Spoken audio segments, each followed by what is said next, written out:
హల్లెలూయా. గట్టిగా చెప్పొచ్చా? ఇంకా గట్టిగా చెప్పొచ్చా? ఎక్కడ ఉన్నాం మనము? వేరార్వి పౌల్ గారు ఎక్కడున్నారు? చివరిసారి ఎఫ్ఎస్లో ఉన్నారు కదా. ఏమైనా గుర్తుందా లాస్ట్ వీక్ చెప్పింది? ఏమైనా లాస్ట్ వీక్ చెప్పిన దాంట్లో ఏమైనా గుర్తుందా?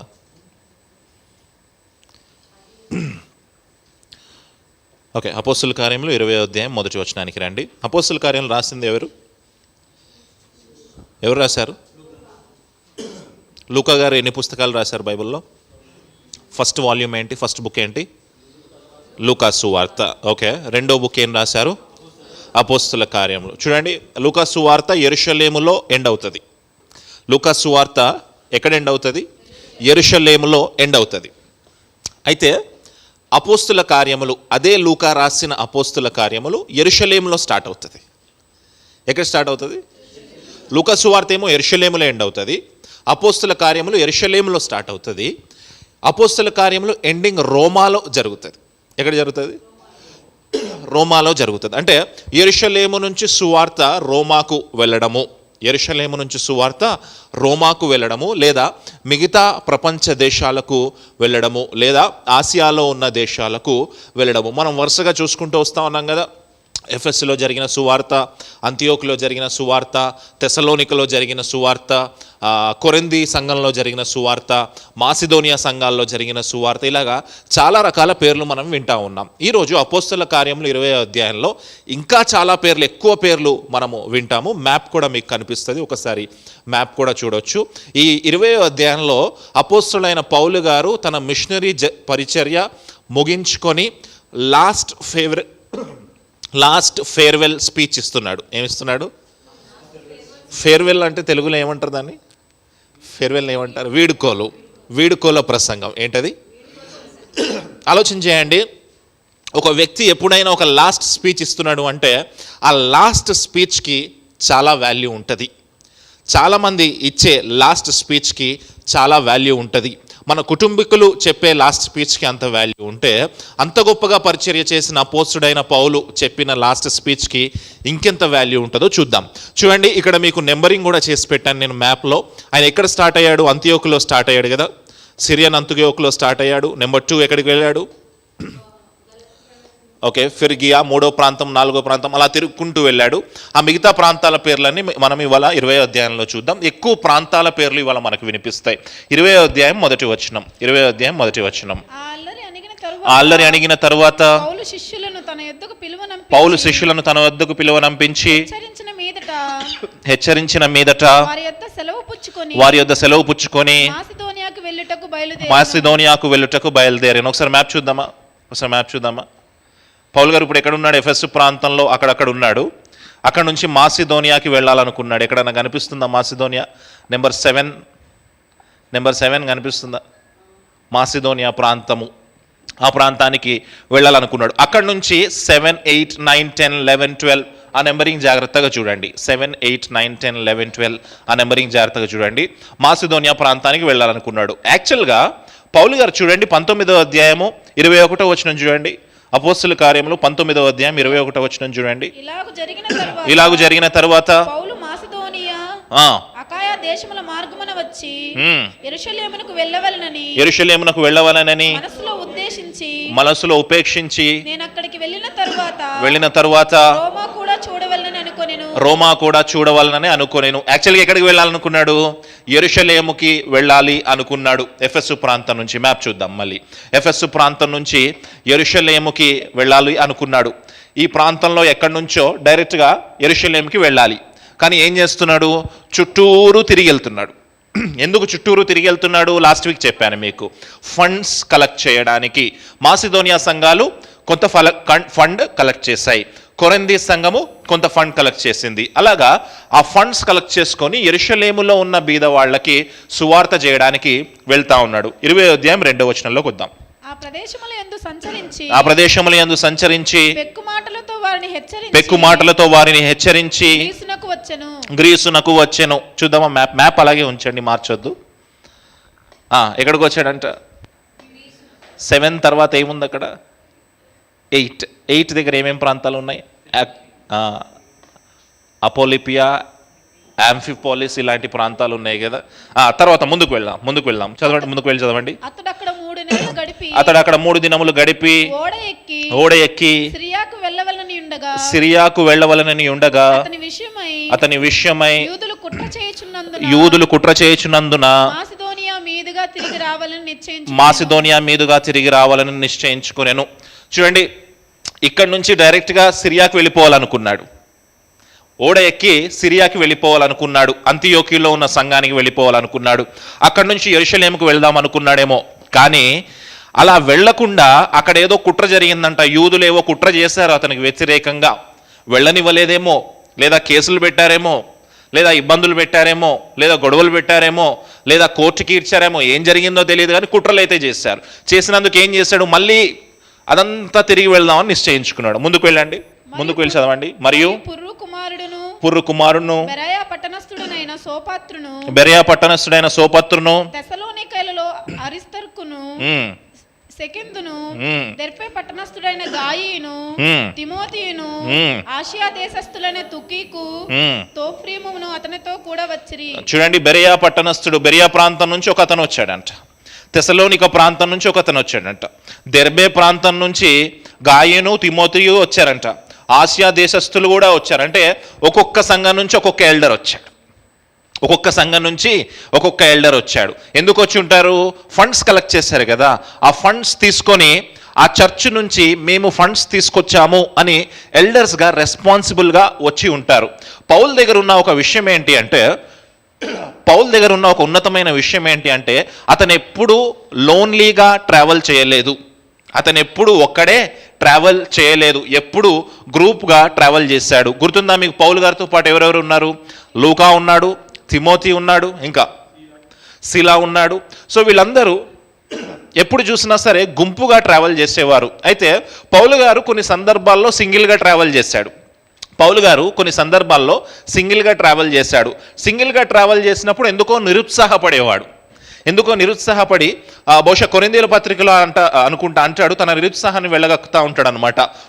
ఒక్కడే ట్రావెల్ చేసినప్పుడు. ఆయనకి ఏంటి అంటే గ్యాంగ్ ఉండాలా, ఎప్పుడు పక్కన ఏముండాలా? బాడీ గార్డ్స్ కాదు, గ్యాంగ్ ఉండాలా. విశ్వాసుల గుంపు ఉండాలా, లేదా ఫ్రెండ్స్ ఉండాలా, లేదా పాస్టర్స్ గ్రూప్ ఉండాలా. ఎప్పుడు గ్రూప్గా ట్రావెల్ చేయడానికి ఇష్టపడ్డాడు. అంత మాత్రమే కాదు, పౌలు గారికి ఎప్పుడు థ్రెట్ ఎక్కువ ఉండేది కాబట్టి తప్పించుకోవడానికి ఈజీగా ఉండడం కోసం కూడా గ్రూప్ లాగా ట్రావెల్ చేసేవాడు. ఇప్పుడు మళ్ళీ గ్రూప్ లాగా ట్రావెల్ చేస్తున్నాడు. 5వ వచనంలోకి వద్దాం. మీరు ముందుగా వెళ్ళి త్రోయలో మా కొరకు కనిపెట్టుకొని ఉండిరి. ఆ వచ్చిన 5గురికి చెప్పాడంట. ఎక్కడ కనిపెట్టుకోమన్నాడు? త్రోయలో. నెంబర్ 9 కనిపిస్తుందా? ట్రోఆస్. అక్కడ మీరు ఉండండి, నేను వెనకాల వస్తాను అని చెప్పాడు. ముందుకు వెళ్దాం. పులియని రొట్టెల దినములైన తర్వాత మేము ఓడ ఎక్కి ఫిలిప్పు విడిచి 5 దినములలో త్రోయకు వచ్చి అచ్చట వారి యొద్ద 7 దినములు గడిపితిమి. త్రోయలో ఎన్ని దినాలు ఉన్నారు? 7 దినాలు ఉన్నారు. బహుశా పరిచర్య చేశారేమో, అక్కడ సంఘాన్ని బలపరిచారేమో, విశ్వాసుల్ని బలపరిచారేమో. త్రోయ ప్రాంతంలో 7 దినాలు ఉన్నాడు. నెంబర్ ఎంత అక్కడ? త్రోయది నెంబర్ 9 గుర్తుపెట్టుకోండి. 9 తర్వాత 10కి వెళ్ళాలి. 10 ఏముంది అక్కడ? ఆసోస్ అని ఉంది. చూద్దాం, 7వ వచనం చూద్దాం. ఆదివారమున మేము రొట్టె విరుచుటకు కూడినప్పుడు పౌలు మరునాడు వెళ్ళనై ఉండి వారితో ప్రసంగించుచు అర్ధరాత్రి వరకు విస్తరించి మాటలాడుచుండెను. చూడండి, 7వ వచనం దగ్గరకు వచ్చేసరికి మేము అనే మాట మళ్ళీ కనిపిస్తుంది. మేము అనే మాట ఒక 2-3 అధ్యాయాల నుంచి మిస్ అయింది మనకి. ఈ బుక్ ఎవరు రాస్తున్నారు? లూకా గారు. ఇప్పుడు ఈ 7వ వచనం నుంచి మేము అంటున్నాడు అంటే లూకా గారు మళ్ళీ పౌలు గారి దగ్గరకు వచ్చాడు. అప్పటి వరకు తిమోతితో ఎక్కడికో వెళ్ళాడు, మళ్ళీ వచ్చాడు. అక్కడి నుంచి మేము అంటున్నాడు. చూడండి, ఆదివారమున మేము రొట్టె విరుచుటకు కూడినప్పుడు. ఎప్పుడు కూడుకున్నారంట? చూడండి, మరి యూదుల షబ్బాతు దినం ఎప్పుడు? శనివారము. మరి ఇక్కడ వీళ్ళు రొట్టె విరచడానికి సహవాసానికి ఎప్పుడు కూర్చుంటున్నారు అంటే ఆదివారము. పౌలు మెల్లగా ఆదివారాన్ని స్థిరపరుస్తూ వస్తున్నాడు. శిలువ మరణం జరిగిన తర్వాత ఒక గొప్ప మాట పౌలు స్థిరపరిచిన మాట ఏంటంటే, పాతవి గతించిపోయాను, సమస్తము నూతనమాయను. చూడండి, సండే, మండే, ట్యూస్డే లైన్గా లెక్క పెట్టుకుంటే లాస్ట్ డే ఏంటి? సాటర్డే. ఆ రోజు వరకు లాస్ట్ డే ఇచ్చేవారు దేవుడికి. ఆ రోజు వరకు లాస్ట్ డే ఇచ్చేవారు దేవుడికి. కొత్త నిబంధన కాలం కొత్త నిబంధన కాలం వచ్చిన తర్వాత ఫస్ట్ డే శ్రేష్టమైన దానిని ఇవ్వడానికి ఇష్టపడుతూ ఉన్నారు. అందుకే పాతవి గతించిపోయాను, సమస్తము నూతనమాయను. చాలామంది వచ్చి డిబేట్ చేస్తారు, ముఖ్యంగా సెవెంత్ డే అడ్వెంటిస్ట్ వాళ్ళు వచ్చి డిబేట్ చేస్తారు. సండే చర్చ్ ఉండడానికి వీలు లేదు, ఆది కాండములో ఆయన స్థిరపరిచింది శనివారమే కాబట్టి శనివారమే చర్చ్ ఉండాలని వాళ్ళు శనివారమే చర్చ్ నడిపిస్తారు. మీరు సాటర్డే నడుపుకుంటే మీరు సాటర్డే నడుపుకోండి, మేము సండే నడుపుకుంటాం. హల్లెలూయా. ఏ దినం నడుపుకున్నా దేవునికి ఏమీ ప్రాబ్లం లేదు, అదొక ప్రత్యేకమైన దినము. కానీ మా వరకు మేము సండే నడుపుకుంటాము. మీరు సాటర్డే కావాలంటే సాటర్డే నడుపుకోండి, వెనస్డే కావాలంటే వెనస్డే నడుపుకోండి, అది మీ ఇష్టము, మీ కమిట్మెంట్. మనం మాత్రము ఆదివారము కూడుకుంటాం, మనం మాత్రము ఆదివారము రొట్టె విరుస్తాం, మనం మాత్రము ఆదివారము సహవాసములో గడుపుతాం. అది కొత్త క్రమము. పాతవి గతించిపోయాను, సమస్తము నూతనమాయను. నూతన క్రియలో, నూతన సృష్టిలో మనం ఉన్నాం. ముందుకు వెళ్దాం. మేము కూడి ఉన్న మేడగదిలో అనేక దీపములుండెను. అప్పుడు ఐతుకు అనే ఒక యవనస్తుడు అక్కడ ఆగుదాం. చూడండి, వాళ్ళు ఒక మేడగదిలో కూడుకొని ఉన్నారంట. బహుశా 2వ ఫ్లోర్లో 3rd ఫ్లోర్లో ఉన్నారు. ఏమున్నాయంట? బాగా దీపాలు ఉన్నాయంట. అక్కడ ఏమున్నాయి? దీపాలు ఎక్కువ ఉంటే ఏమవుతుంది? వేడిగా ఉంటుంది. దీపాలు ఎక్కువ ఉంటే ఎలా ఉంటుంది? వేడిగా ఉంటుంది. అక్కడ ఒక యవనస్తుడు ఉన్నాడు, అతని పేరు ఐతుకు. ఐతుకు అనండి, గట్టిగానండి. ఐతుకు అనే మాటకి అదృష్టవంతుడు అని అర్థం. ఐతుకు అనే మాటకి చూడండి. ఇప్పుడు చూద్దాం ఈ అదృష్టవంతుడికి ఏం జరిగిందో చూద్దాం. చదవండి. కిటికీలో ఎక్కడ కూర్చున్నాడంట? తర్వాత మెయిన్ ఇంపార్టెంట్ అది. పేరేంటి? ఐతుకు అంటే అర్థం ఏంటి? అదృష్టవంతుడు. ఎక్కడ కూర్చున్నాడు? కిటికీ దగ్గర కూర్చున్నాడు. ఆ బిల్డింగ్ పైన కిటికీ, దానికి హోల్ మాత్రమే ఉండుంటుంది. మనలాగా ఇలాగా పీవీసీ విండోస్ లేవేమో, స్లైడింగ్ విండోస్. కూర్చున్నాడు, గాఢ నిద్రపోయాడు. ఏం పోయాడు? ఎలాంటి టైంలో నిద్రపోయాడు? 7వ వచనం చదవండి ఒకసారి. ఆదివారంనా వెళ్ళనై ఉండి వారితో ప్రసంగించుచు అర్ధరాత్రి వరకు విస్తరించి మాటలాడుచుండెను. ఎప్పటి వరకు మాట్లాడుతున్నాడు పౌలు గారు? ఎప్పుడు మొదలుపెట్టుంటాడు? ఎప్పుడో పొద్దున్నో, మధ్యాహ్నమో, సాయంత్రం ఒక 4-5 గంటలు కంటిన్యూస్ బ్యాటింగ్.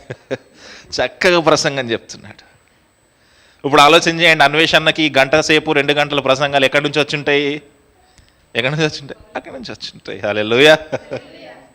చూడండి, విస్తారంగా మాట్లాడుతున్నాడంట. ఒక గంట దాటి 1 మినిట్ వెళ్ళిందంటే సల్మా వెళ్ళిపోతుంది లోపలికి, పరలోకాలకి వెళ్ళొస్తుంది. ఔతుకు అదృష్టవంతుడు అతని పేరు. యవనస్తుడు, బహుశా 14-15 ఏళ్ళు ఉంటాయేమో, అంతకంటే ఎక్కువ ఏజ్ ఉండకపోవచ్చు. చూడండి, నిద్రపోయాడంట, గాఢ నిద్రపోయాడు. ఎక్కువసేపు ప్రసంగాలు అంటే నిద్ర వస్తుంది చాలా మందికి. వచ్చింది. ఏం జరిగింది చూద్దాం తర్వాత. పౌలు చాలాసేపు ప్రసంగించుచుండగా నిద్రాభారము వలన జోగి, నిద్రాభారం వచ్చిందంట, కళ్ళ మీద నిద్ర వచ్చిందంట. బాగా ఊగుతున్నాడు ట్రై చేస్తున్నాడు, ఫైట్ చేస్తున్నాడు. ఆగుదాం అని ఫైట్ చేస్తున్నాడు. ఆఖరికి అప్పచెప్పేశాడు, ఓకే నేను ఇంకా పడుకుంటాను అని. తర్వాత ఏం జరిగింది చూద్దాం. 3వ అంతస్తు నుండి కింద పడి చనిపోయిన వాడై. ఏం జరిగిందంట? పడుకుంటే ఏం జరిగిందంట? కింద పడి. ఇప్పుడు చర్చిలో పడుకునే వాళ్ళు చేయొద్దండి. కొంతమంది ఏం చేస్తారు తెలుసా? చర్చిలో పడుకునే వాళ్ళందరూ ఔతుకులాగా చచ్చిపోదురుగా కాటరు. దానికి హల్లెలూయా ఆమేన్లు చెప్తారు చాలామంది. పేరేంటి? ఐతుకు, ఎకోటిఫస్ ఇంగ్లీష్లో. దానికి అర్థం ఏంటి? అదృష్టవంతుడు. అదృష్టవంతుడు ఏమయ్యాడు? కిటికీలోంచి కింద పడి చనిపోయాడు. అదృష్టమా దురదృష్టమా? దురదృష్టం. ఎలాంటి సందర్భంలో పడిపోయాడు? నిద్రపోతుంటే పడిపోయాడు. ఎలాంటి సందర్భంలో నిద్రపోయాడు? ప్రసంగం విస్తారంగా పౌలు గొప్ప ఇవాంజలిస్ట్, గొప్ప బోధకుడు. ఆ బోధకుడు చెప్తుంటే పడుకున్నాడు, కింద పడి చనిపోయాడు. ఎవరు రాస్తున్నారు ఈ బుక్? లూకా గారు. ఎవరు? డాక్టర్ కన్ఫర్మ్ చేశాడు చనిపోయినట్టు. తర్వాత ఏం జరిగింది చూద్దాం. అంతటా పౌలు క్రిందకి వెళ్ళి అతని మీద పడి కౌగిలించుకొని, మీరు తొందరపడకుడి, అతని ప్రాణం అతనిలో ఉన్నదని వారితో చెప్పాను. హల్లెలూయా. గడి చెప్దామా? వెంటనే పౌలు గారు పరిగెత్తుకుంటూ వెళ్ళాడంట, కౌగులించుకున్నాడంట, చనిపోయిన ఔతుకిని తిరిగి లేపాడు పౌలు. హల్లెలూయా. బహుశా వాక్యం వింటూ నిద్రపోయి పడిపోయి ఉండొచ్చు కాక. గుర్తుందా? పౌలు బ్యాండ్స్, స్వెట్ బ్యాండ్స్ పట్టుకుంటే స్వస్థత, కర్చీఫ్లు పట్టుకుంటే స్వస్థత, పౌలు అంగి తాకితే స్వస్థత, పేతురు నీడ వలన స్వస్థత. చూడండి, చనిపోయిన వ్యక్తి వెళ్తే పౌలు ఏమి అనలే, అక్కడ జస్ట్ కౌగులించుకున్నాడు అంతే, ప్రాణం తిరిగి వచ్చింది. హల్లెలూయా. అలాంటి గొప్ప అధికారము, శక్తి దేవుడు మనకిచ్చును గాక. ముందుకు వెళ్దాం.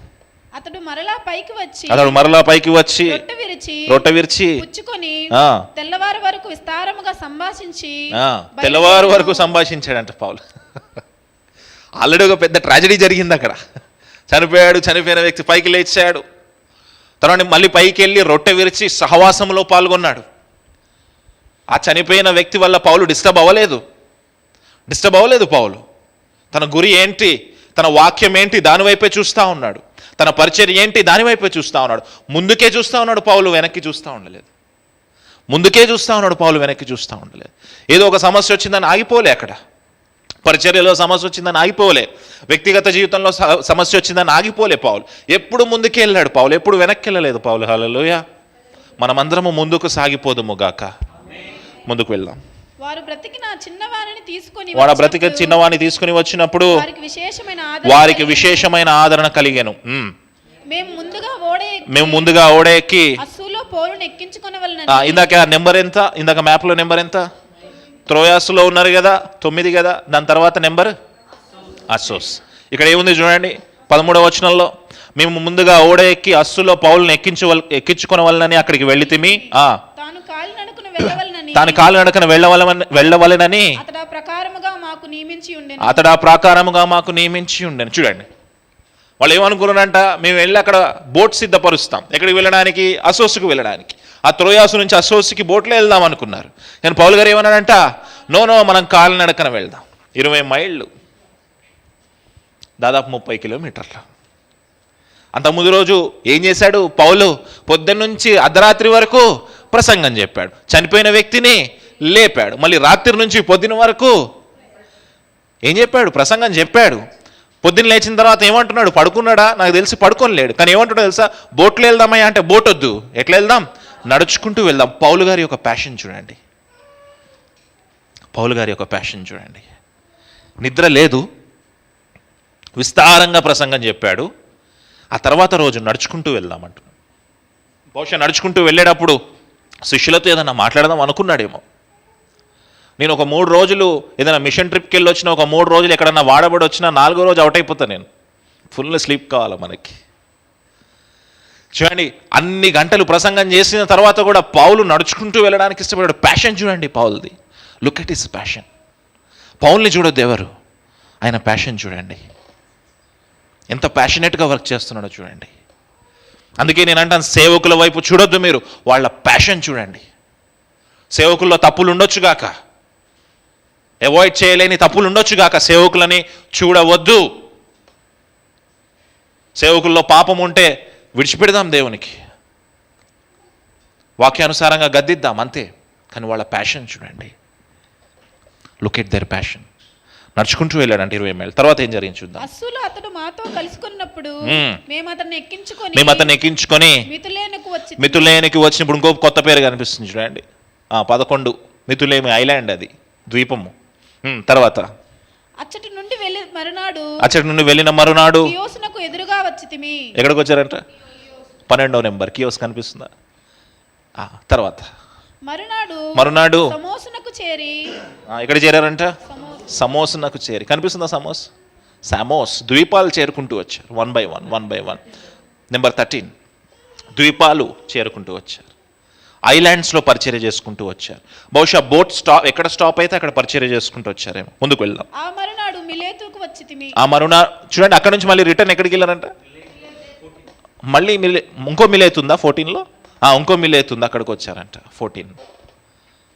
తర్వాత సాధ్యమైతే పెంతెకోస్తు దినమున యెరూషలేములో ఉండవలనని త్వరపరచుండెను గనుక అతడు ఆసియాలో కాలహరణము చేయకుండా ఎఫెసును దాటిపోవాలని నిశ్చయించుకొని పౌలు గారి మైండ్లో ఏముంది? యెరూషలేముకు వెళ్ళాలి. ఎప్పటికల్లా వెళ్ళాలి?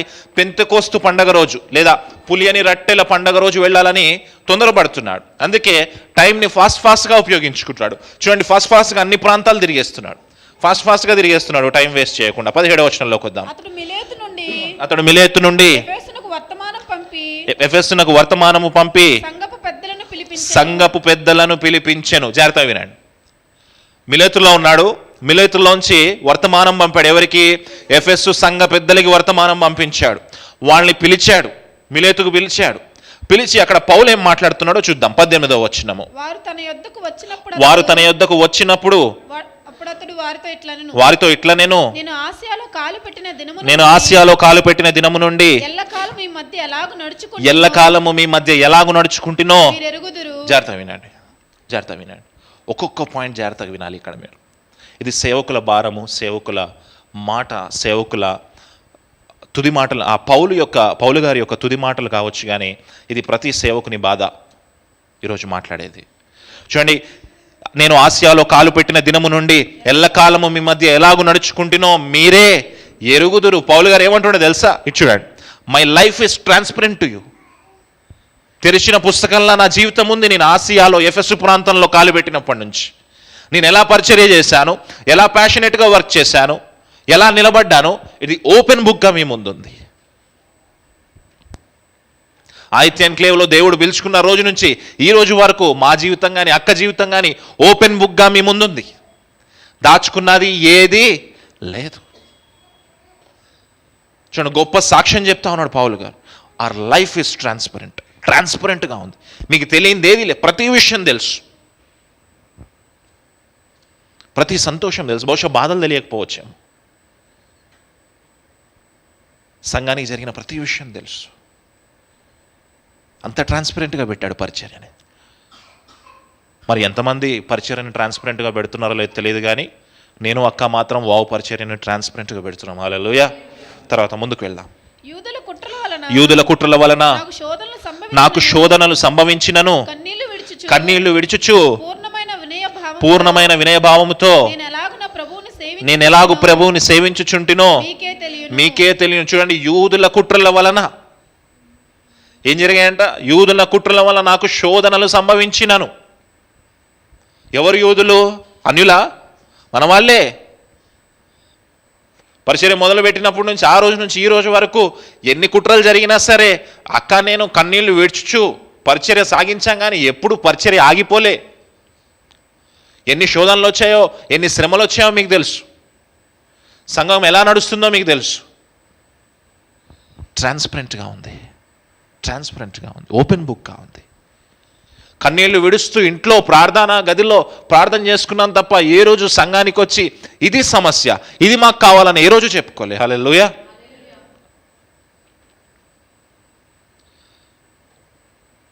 ముందు రోజు రాత్రి కన్నీటి ప్రార్థన చేసినా సరే ఆదివారం వచ్చి సంతోషంగా అందరినీ పలకరించాం, సంతోషంగా ప్రార్థన చేసి సంతోషంగా వాక్యం చెప్పాం. కుట్రలు జరుగుతున్నా సరే చుట్టుపక్కల ఖచ్చితంగా చెప్పగలం, పౌలు చెప్పిన సాక్ష్యం మీద మేము నిలబడ్డాం. మా పరిచర్య కూడా నిలబడ్డది. ఎన్ని కుట్రలు చేసిన, యూదులు చేసిన కుట్రల వలన ఎన్ని శోధనలు సంభవించినాను. ఎన్ని శోధనలు వచ్చాయి లాస్ట్ 1 yearలో, 1.5 yearలో. ఎన్ని శోధనలు, ఎన్ని మాటలు మనల్ని. ముందుకు వెళ్దాం. మరియు ప్రయోజకరమైనది ఏదియు దాచుకొనక బహిరంగముగాను ఇంటింటను మీకు తెలియజేయచ్చు, బోధించు. చూడండి, ప్రయోజనకరమైన రక్షణ సువార్త, ప్రయోజనకరమైన ఈ వాక్యము ఏది ఈ రోజు వరకు దాచుకోలేదు. ఫ్రైడే బైబిల్ స్టడీలో కావచ్చు, సండే వర్స్ టు వర్స్ టీచింగ్లో కావచ్చు, ప్రతి ఒక్క విషయాన్ని నేర్చుకొని ప్రతి ఒక్క విషయాన్ని మేము ముందుంచాం. ఏది దాచుకోలే. పౌలు గారు ఆ రోజు ఇంటింటికి వెళ్ళి ప్రతి ఒక్కటి ఏది దాచిపెట్టకుండా బోధించాడు వాళ్ళకి. 3 సంవత్సరాలు స్కూల్ ఆఫ్ టెరెనస్ తిరన్ను స్కూల్లో ఉండి వాళ్ళకు బోధిస్తే సంఘాలు కట్టబడ్డాయి. పౌలు గారు అక్కడికి వెళ్ళకముందే సంఘాలు కట్టబడ్డాయి. రోమియా సంఘం కట్టబడింది, కొలసీ సంఘం కట్టబడింది. పౌలు గారు అక్కడికి వెళ్ళలేదు, ఆయన బోధించాడు, అక్కడ కట్టబడింది. చూడండి, గత సంవత్సరంన్నరగా ఏ రోజు కూడా ఇందులో ఏది మరుగుపరచలేదు. మొదటి సమూయేలు గ్రంథం ధ్యానించాం, రెండో సమూయేలు గ్రంథం ధ్యానించాం, మత్తయి సువార్త ధ్యానించాం, అపోస్తల కార్యములు ధ్యానిస్తున్నాం, రూతు ధ్యానిస్తున్నాం. ఏది మరుగుపరచలేదు. ప్రతి వర్డ్కి కొన్ని వందల పేజీల రిఫరెన్స్ చూస్తాను నేను. ఈరోజు వచ్చేసి ఇక్కడ ప్యాంట్ షర్ట్ వేసుకొని చక్కగా మనం ఏసీలో కూర్చున్నా వింటున్న పరిచర్య కాదు ఇది. వారం రోజుల నుంచి ప్రిపేర్ అయ్యే ప్రసంగం. ఏది మరుగై ఉంచలేదు. ఉన్నది ఉన్నట్టుగా మీ ముందు. అబద్ధ బోధ మనలోకి రాకుండా, అమ్మో తప్పుడు బోధ చేస్తే నేను సాక్ష్యం చెప్పుకోవాలి ప్రభు ముందు అని ఓపెన్గా మీ ముందు చెప్పాను. ముందుకు వెళ్దాం. దేవుని ఎదుట మారు మనసు పొంది మన ప్రభు అయిన యేసుక్రీస్తునందు విశ్వాసం ఉంచవలెనని యూదులకును గ్రీసు దేశస్థులకును ఎలాగు సాక్ష్యం ఇచ్చుచుంటినో ఇదంతా మీకు తెలుసు. 22వ వచనము. ఇదిగో నేను ఇప్పుడు ఆత్మయందు బంధింపబడిన వాడై యెరూషలేమునకు వెళ్ళుచున్నాను.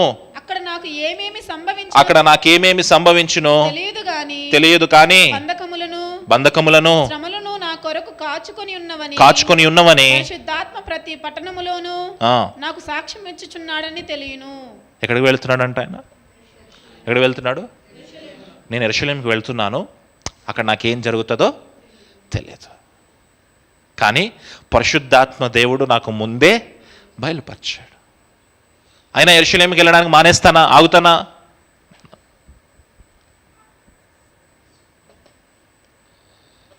చూడండి, లూకా సువార్త 9వ అధ్యాయంలోకి రండి ఒకసారి. లూకా సువార్త 9వ అధ్యాయం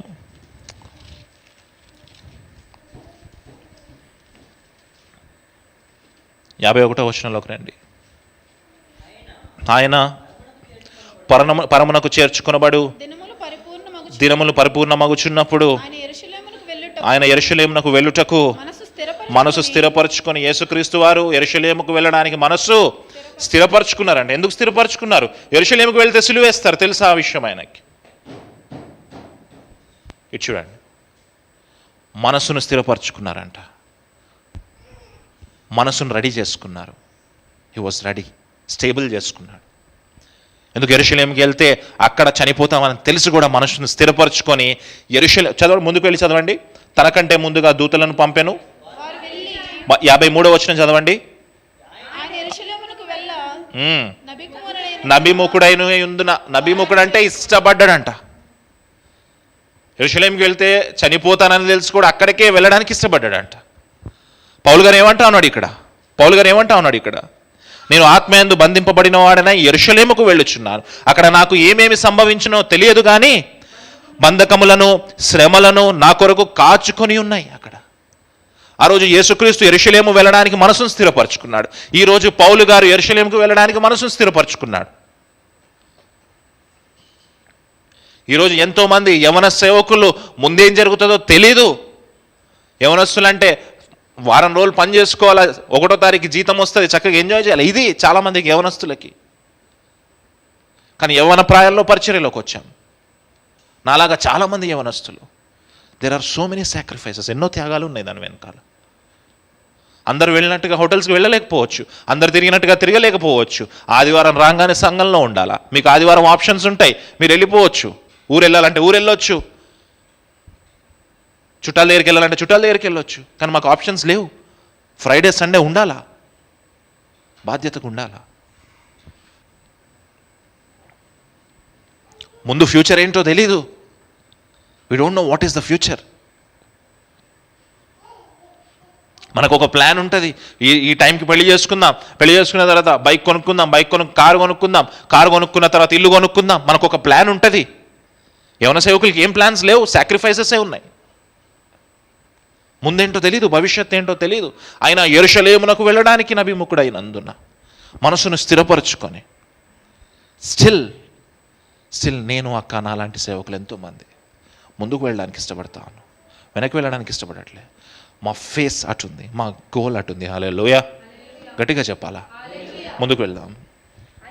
అయితే దేవుని కృపాసువార్తను గూర్చి సాక్ష్యం ఇచ్చుటయందు నా పరుగును పరిచర్యను నేను ప్రభు అయిన యేసు వలన పొందిన పరిచర్యను తుదముట్టింపవలెనని నా ప్రాణము నాకెంత మాత్రమును ప్రియమైనదిగా ఎంచుకున్నట్లేదు. ఏమంటుండే తెలుసా? నా పరుగు పందెం ఉంది, దీన్ని నేను ఎలాగైనా తుదముట్టించాలి. పౌలు గారు రాసిన మాట, మంచి పోరాటము పోరాడి తిని. స్టార్టింగ్ ఎలా ఉందో తెలియదు, పరిచర్య స్టార్టింగ్ ఎలా ఉందో తెలియదు. ఆ ఎండ్ మాత్రం నార్మల్గా ఉండడానికి వీల్లేదు, అది గ్లోరియస్గా ఉండాలంటున్నాడు పౌలు. అందుకే ఏమంటున్నాడు తెలుసా? నా ప్రాణము నాకెంత మాత్రము ప్రియమైనదిగా ఎంచుకునలేదు, అసలు నా లైఫ్ని కరివేపాలుగా తీసి పడేశాను అంటున్నాడు. ఎంతమంది సేవకులు చెప్తారు ఈ మాట? ఎంతమంది సేవకులు చెప్తారు ఈ మాట? అన్వేష్, శ్వేతాక్క చెప్తారు ఈ మాట, మేము చెప్తాం ఈ మాట. ఫ్యూచర్ ఏంటో తెలీదు, యెరూషలేముకి వెళ్తే ఏం జరుగుతుందో తెలీదు, ఆ దారిలో వెళ్తే ఏం జరుగుతుందో తెలీదు, బట్ స్టిల్ నిలబడ్డాం మేము. గొప్పలు చెప్పట్లేదు, పరిచర్య గురించి చెప్తా ఉన్నా, సేవకుని భారం గురించి చెప్తా ఉన్నా. ముందుకు వెళ్దాం. ఇదిగో దేవుని రాజ్యమును గురించి ప్రకటించుచు నేను మీ మధ్యన సంచరించుచుంటిని, మీలో ఎవరును ఇక మీదట నా ముఖము చూడరని. చూడండి, ఫేర్వెల్ స్పీచ్ అది. ఎఫెసు సంఘ పెద్దలతో ఏం చెప్తున్నాడో తెలుసా? మళ్ళీ మనం కలుసుకుంటామో లేదో తెలియదు, నేను యెరూషలేం ప్రాంతానికి వెళ్తే ఏం జరుగుతుందో నాకు తెలియదు. ద లాస్ట్ మీటింగ్ వాళ్ళ మధ్య, నిజంగా కలుసుకోలేదు వాళ్ళు ఇంకెప్పుడు. తర్వాత యెరూషలేంకి వెళ్ళిన తర్వాత రోమాలో అరెస్ట్ చేసి పంపిన తర్వాత నీరో చక్రవర్తి తల నరికేసి చంపేస్తాడు పౌల్ని. ఎప్పుడు కలుసుకోలే. The last meeting, the last farewell speech ఎఫెసు పెద్దలకు చెప్తా ఉన్నాడు. మనం కలుసుకుంటామో లేదో తెలియదు. తర్వాత కాబట్టి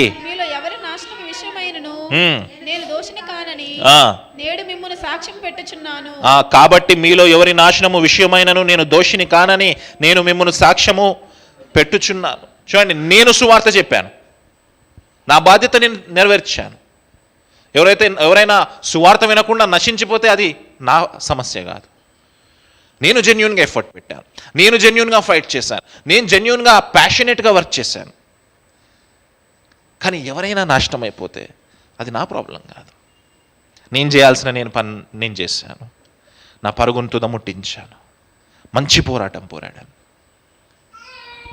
ముందుకు వెళ్దాం.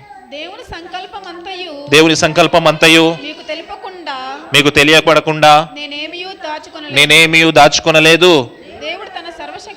దేవుడు తన స్వరక్తం ఇచ్చి సంపాదించిన తన సంఘమును కాయుటకు పరిశుద్ధాత్మ మిమ్మల్ని దేని యందు అధ్యక్షులుగా ఉంచెనో గూర్చియు మీ మట్టుకు మిమ్మును గూర్చియు జాగ్రత్తగా ఉండుడి. ఎల్డర్స్కి చెప్తా ఉన్నాడు, పాస్టర్స్కి చెప్తా ఉన్నాడు. అక్కడ ఏ మంద అయితే ఆయన మీకు ఇచ్చాడో జాగ్రత్తగా ఉండండి. ఆ మంద విషయంలో, దాన్ని కాచే విషయంలో జాగ్రత్తగా ఉండండి, ట్రాన్స్పరెంట్గా ఉండండి. నేను ఎలాగున్నానో మీరు అలాగుండండి. తర్వాత వచనం, నేను వెళ్ళిపోయిన తర్వాత క్రూరమైన తోడేళ్లు మీలో ప్రవేశించునని నాకు తెలియను, వారు మందను కనికరింపరు. చూడండి, నేను వెళ్ళిపోయిన తర్వాత అబద్ధ బోధకులు మీ మందిలోకి వస్తారు, వాళ్ళు మందని కనికరింపరు. మోయశక్యము కాని భారములు మీ మీద వేస్తారు, కానీ వాళ్ళు మందని కనికరింపరు. అబద్ధ బోధకులు వస్తారు మీ మధ్యలోకి. అబద్ధ బోధకుల విషయంలో జాగ్రత్తగా ఉండండి. మీ సంఘాన్ని జాగ్రత్తగా కాచుకోండి. మీ సంఘానికి మీరు ట్రాన్స్పరెంట్గా ఉండండి. ఎన్ని విషయాలు చెప్తున్నాడో వాళ్ళకి, గొప్ప విషయాలు. పాస్టర్స్ ఫెలోషిప్లో చెప్తాను నేను ఎప్పుడు ఈ ప్రసంగం, పాస్టర్స్ మీటింగ్లో చెప్పే ప్రసంగం ఇది, సేవకులు చెప్పే ప్రసంగం. మీలో కూడా సేవకులు వస్తారు కాబట్టి మీకు కూడా తెలియజేస్తా ఉన్న విషయాలు. 30వ వచనం, మరియు శిష్యులను తమ వెంట ఈడ్చుకొని పోవాలని వంకర మాటలు పలుకు మనుష్యులు మీలోంచే గొడవలు ఏర్పడతాయి. మీలోంచే దొంగలు వస్తారు, మీలోంచే శిష్యులని ఈడ్చుకొని పోయే వాళ్ళు వస్తారు, మీలోంచే వెనుపోటు పొడిచే వాళ్ళు వస్తారు, వంకర మాటలు మాట్లాడేవాళ్ళు మీలోంచే వస్తారు. జాగ్రత్తగా ఉండండి. హెచ్చరిస్తా ఉన్నాడు పెద్దల్ని. తర్వాత కావున నేను 3 సంవత్సరములు రాత్రింబగళ్ళు కన్నీళ్లు విడుచుచు ప్రతి మనుష్యునికి మానక బుద్ధి చెప్పి తిని మీరు జ్ఞాపకం చేసుకొని మెలకువగా మీరు జ్ఞాపకము చేసుకుని మెలకువగా ఉండు. 3 సంవత్సరాలు కన్నీళ్లు ప్రార్థన చేశాడంట. ఎన్ని సంవత్సరాలు? 3 సంవత్సరాలు. సేవకుడికి ప్రతిరోజు కన్నీటి ప్రార్థనే, సేవకుడికి ప్రతిరోజు ప్రార్థనే, సేవకుడికి ప్రతిరోజు పోరాటమే. 3 సంవత్సరాలు కన్నీటి ప్రార్థన చేస్తూ సంఘాలను కట్టుకున్నాడంట ఆయన. ఈరోజు ఇక్కడ కూర్చున్నామేమో, దీని వెనకాల ఎంత కన్నీటి ప్రార్థన ఉందో ఎవరికి తెలియదు, నాకు అక్కకు మాత్రమే తెలుసు. దీని వెనకాల ఎన్ని సఫరింగ్స్ ఉన్నాయి, ఎన్ని శ్రమలు ఉన్నాయి ఎవరికి తెలియదు, మాకు మాత్రమే తెలుసు. కన్నీటి ప్రార్థనతో నిలబెట్టుకున్నాడు సంఘాన్ని. ఒక సంఘాన్ని, ఒక సహవాసాన్ని, ఒక ఫెలోషిప్ని నిలబెట్టడం అంటే ఆషామాషి పని కాదు. 10 మంది 10 ఆలోచనలతో వస్తారు. అందరినీ ఒకే ఆలోచన, క్రీస్తు అనే బండ మీద కట్టడం. మైకి చెప్పపోతే అలుగుతాడు ఒకడు, ఆయన పేరు ప్రసంగంలో చెప్పకపోతే అలుగుతాడు ఒకడు, కానుకిచ్చి ఆయన పేరు చదవకపోతే అలుగుతాడు ఒకడు, సేవకుడు కొత్త షర్ట్ వేస్తే ఓర్చలేడు ఒకడు, సేవకుడు మంచి కారులో తిరిగితే ఓర్వలేడు.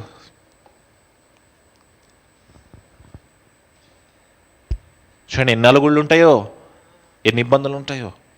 కన్నీళ్ళు విరుస్తూ మిమ్మల్ని కట్టుకున్నాను. ముందుకు వెళ్దాం. ఇప్పుడు దేవునికి ఆయన కృపావాక్యమునకును మిమ్మల్ని అప్పగించుచున్నాను, క్షేమాభివృద్ధి కలుగజేయుటకును,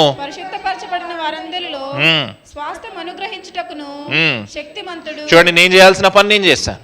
మిమ్మల్ని ఎవరికి అప్పచెప్తా ఉన్నాను? ఇప్పుడు నేను క్రీస్తుకి అప్పచెప్తా ఉన్నాను, వాక్యానికి అప్పచెప్తా ఉన్నాను. నేను ఒక విత్తనం వేశాను, అపోలో నీళ్లు పోసాడు, దాన్ని వృద్ధి చేసేది ఎవరు? అక్కడ మిమ్మల్ని అప్పచెప్తాను. నా పని ఎక్కడ వరకు? అక్కడ వరకే. ఆ సీడ్ వేసేంతవరకే. అపోలో పని ఎక్కడ వరకు? నీళ్లు పోసేంతవరకే. కానీ దాన్ని వృద్ధి చేసేది మాత్రము ఆయన. వృద్ధి చేసుకుంటూ వెళ్ళాడు, సంఘాన్ని బలపరుచుకుంటూ వెళ్ళాడు. ఎఫెసు సంఘంతో చెప్తా ఉన్న మాట అదే, మిమ్మల్ని నేను ట్రైన్ చేశాను, కానీ ఇక్కడ నుంచి మిమ్మల్ని నేను యేసుక్రీస్తుకు అప్పచెప్తా ఉన్నాను, యెహోవాకు అప్పచెప్తా ఉన్నాను, పరిశుద్ధాత్మ దేవుని నడిపింపుకు అప్పచెప్తా ఉన్నాను. నేను చేయాల్సిన పని నేను చేశాను, జెన్యూన్గా చేశాను, లాయల్గా చేశాను, ఆనెస్ట్గా చేశాను. తర్వాత ఎవని వెండినైనను బంగారమునైనను వస్త్రములనైనను నేను ఆశింపలేదు, నా అవసరముల నిమిత్తము నాతో ఉన్నవారి నిమిత్తమును ఈ నా చేతులు కష్టపడినవని. చూడండి, జాగ్రత్తగా వినండి ఈ మాటలు, జాగ్రత్తగా వినండి. ఎవరి వెండినైనను ఎవరి బంగారమునైనను నేను ఆశించలేదు. పౌలు గారు చెప్తా ఉన్నమాట ఇది.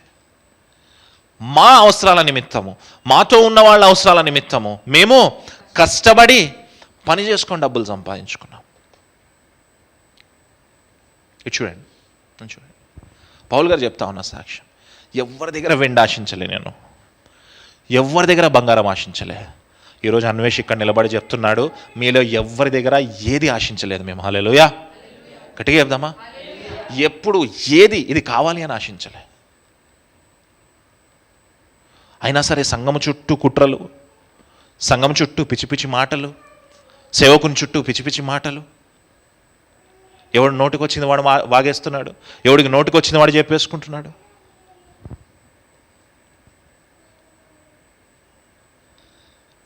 మా అవసరాల నిమిత్తం కష్టపడి పనిచేస్తాం. శ్వేతక్క ఈ రోజుకి క్లాసులు చెప్తుంది, దాని మీద వచ్చిన డబ్బులతోటి మా సొంత అవసరాలు తీర్చుకుంటాం. చాలా సందర్భాల్లో అనేకమైన బ్యాచ్లకి ఫ్రీగా క్లాసులు చెప్పాను నేను, రూపాయి ఆశించకుండా. చెల్లి ఇక్కడే ఉంది సాక్ష్యం. అడిగాను ఎప్పుడన్నా? మా అవసరాల నిమిత్తం మేము కష్టపడ్డాం. ఎవరి దగ్గర ఒక రూపాయి వెండి కానీ ఒక రూపాయి బంగారం కానీ ఆశించలేదు. ఎప్పుడు కానుకల గురించి ప్రసంగాలు చెప్పలేదు, ఎప్పుడు దశంభాగాలు ఇవ్వమని ప్రసంగాలు చెప్పలేదు. ఇస్తే తీసుకున్నాం, ఇవ్వకపోతే దేవునికి స్తోత్రం. ఎప్పుడు ఏ మీటింగ్కి వెళ్ళినా సరే ఇలా జేబుల్లో కవర్లు పెట్టడాలు, చేతుల్లో తీసుకోవడం ఎప్పుడు చేయలే. ఇస్తే తీసుకున్నాం, ఇవ్వకపోతే దేవునికి స్తోత్రం. వారంలో కనీసం 3 నుంచి 4 ఆన్లైన్ క్లాసులు చెప్తాను నేను, వాట్సాప్ గ్రూప్లకి, చర్చెస్కి చెప్తాను నేను. ఎప్పుడు ఒక్క రూపాయి వాళ్ళ దగ్గర ఆశించలే. ఇస్తే తీసుకున్నాం, ఇవ్వకపోతే దేవునికి స్తోత్రం. ఉచితంగా పొందుకున్నాం, ఉచితంగా ఇచ్చాం. ఎక్కడ వాక్యం చెప్పినందుకు డబ్బులు డిమాండ్ చేయలే. లాస్ట్ వీక్ ఒక తమ్ముడు ఫోన్ చేశాడు, అన్న మా దగ్గర ఇంతమంది ఉంటారు, వస్తారా? వస్తాను. అన్న మేము ఇదే పెడతాం, వస్తారా? వస్తాను. అన్న మేము ఇంతే కానుకిస్తాం, వస్తారా? వస్తాను. పరిచర్య స్టార్ట్ చేసినప్పుడు అదే మాట, ఈ రోజుకి అదే మాట, చివరి వరకు అదే మాట. ఎవరి దగ్గర ఒక రూపాయి ఆశించలే. ఎవడో కక్షతోటి సాధింపుతోటి ఏదో దొంగ కేసులు మా మీద పెడితే ఆ దొంగ కేసుల గురించి ఈరోజు వరకు తిరుగుతున్నాం. కోర్టులకు తిరుగుతాను, మా సొంత ఖర్చులతో తిరుగుతున్నాం. అబద్ధపు సాక్ష్యాలు మా మీద చెప్తే వాటి కోసం పోరాడుతూ ఉన్నాం. ఏ రోజు సింపతి కోసం వచ్చి మా మీద ఇది పెట్టారు, మాకు సాయం చేయండి అని ఎవరిని అడుక్కోలే. అలాగే నిలబడ్డాం, అలాగే కష్టపడ్డాం. ఏదో నోటికొచ్చింది వాగి ఈరోజు 420 అని అదని ఇదని ఇష్టం వచ్చినట్టు వాగుతూ ఉంటే మా గురించి దేవునికి ప్రార్థన చేశాం, సింపతి గెయిన్ చేయలే. మాట్లాడే వాళ్ళందరికీ ఒకటే ప్రశ్న అడిగాను నేను, దమ్ముంటే నిరూపించు, దమ్ముంటే నిరూపించని చెప్పా. దేవుడు నా పక్షాన ఉన్నాడు, సత్యం నా పక్షం ఉంది. నేనే తప్పు చేయలే. చేస్తే దేవుని క్రీస్తు న్యాయపీఠం ముందు నేను దోషిగా నిలబడతాను. ఈరోజు ఇక్కడ నిలబడి చెప్తున్నా, నేనే తప్పు చేయలే.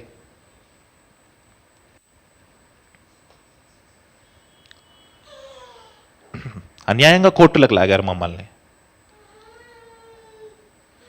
ఇప్పటికీ వాడెవడో కోన్కిస్కా గొట్టంగాడు మా గురించి మాట్లాడుతూ ఉన్నాడు. నేను మాట్లాడొద్దు అనుకున్నా, దీని గురించి మాట్లాడొద్దు అనుకున్నా, కానీ మాట్లాడాల్సిన అవసరం, సంఘానికి చెప్పాల్సిన అవసరం. నోటికొచ్చింది వాగుతూ ఉన్నాడు. రాళ్ళు బురదేసేస్తే సరిపోతుందా? ఆధారాలు వద్దా? అన్వేషి ఇలా చేశాడంటే సరిపోతుందా? ఆధారాలు చూపించాలి కదా, చూపించమను. మన బిజినెస్ ఉన్నప్పుడు, ఇంతకుముందు బిజినెస్ ఉన్నప్పుడు ప్రతి నెల 10 మంది సేవకులకి మన బిజినెస్ నుంచి శాలరీస్ వెళ్ళేవి. చెప్పాను ఎప్పుడన్నా మీకు? ఆ 10 మందిలో 8 మంది సేవకులు నేను ఈ రోజు వరకు చూడలే.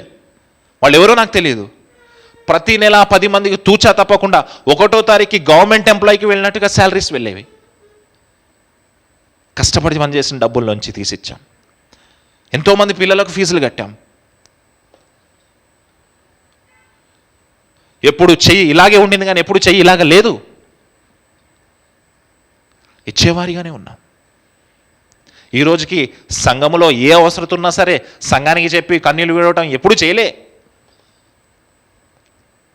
ఎప్పుడు మిషన్ వర్క్స్కి వెళ్ళినా సరే ఇప్పటి వరకు 5 సార్లు ఫండ్స్ రేస్ చేశాను. 5 సార్లు, ఇప్పటి వరకు 5 సార్లు ఫండ్స్ రేస్ చేశాను. 4 సార్లు మిషన్ వర్క్ కోసం, మొన్న ఒక్కసారి ఛానల్ కోసం.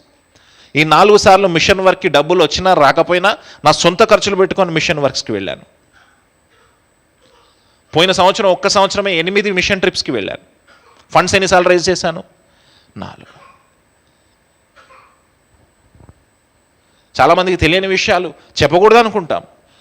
2 నెలల క్రితం ఎవరో ఒక సోదరుడు వచ్చి, అన్న ఎప్పుడు 2-3 షర్ట్లలోనే కనిపిస్తున్నావు, బట్టలు కొనుక్కొని ఒక 20,000 ఇచ్చాడు నాకు. తీసుకెళ్ళి చర్చిలో పెట్టాను డబ్బులు, బట్టలు కొనుక్కోలే. చర్చ్ రెంట్ కట్టాలి, చర్చ్ రెంట్లోకి కలిపేస్తానని కలిపాను. ఎవరు మమ్మల్ని ప్రేమించి ఏమి ఇచ్చినా సరే, ఎవరు సాక్రిఫిషియల్గా ఇచ్చినా సరే దాన్ని తీసుకొచ్చి సంఘంలోనే నాటాం. మా అవసరాల కోసం మేము అక్క పని చేసుకున్నాం. ఈ రోజుకి అక్క పని చేస్తుంది. ఎవడో నోటికొచ్చింది వాగేసి, నోటికొచ్చింది మాట్లాడి, పౌలు గొప్పగా సాక్ష్యం చెప్పాడు, ఎవరి వెండినైనను బంగారమైనను వస్త్రములైనను నేను ఆశింపలేదు. ఈ రోజుకి ఆ స్టాండ్ మీద నేను నిలబడతా ఉన్నా. ఎవరి దగ్గర ఏది ఆశించలేదు.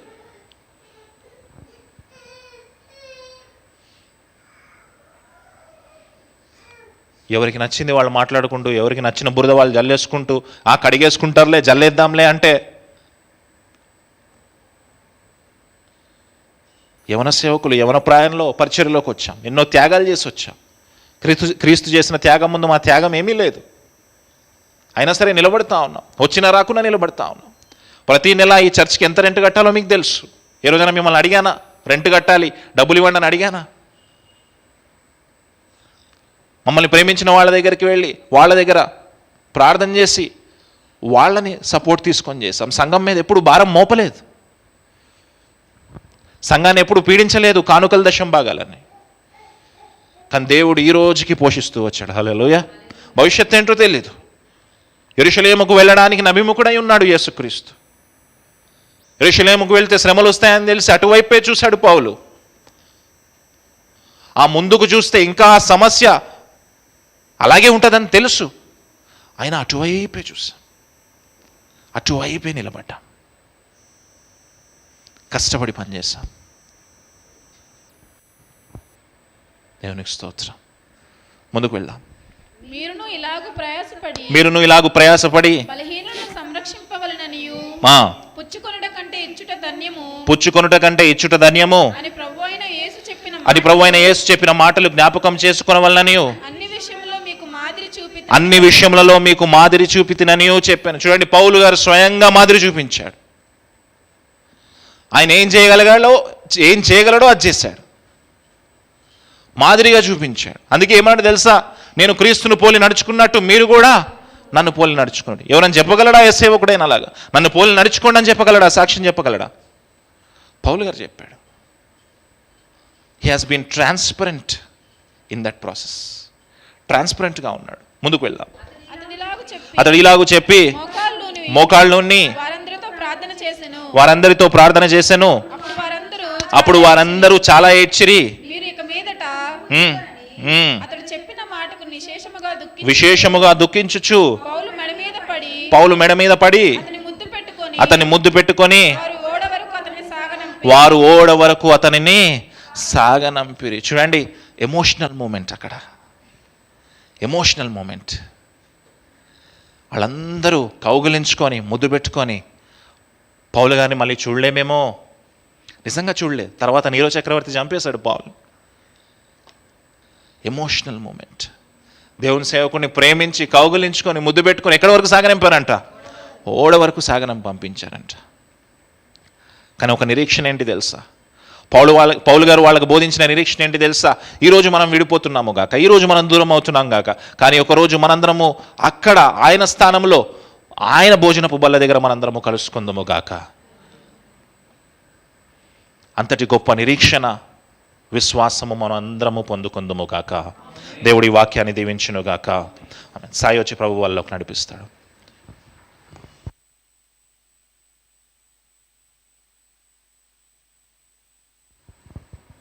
దేవునికి మహిమ కలుగును.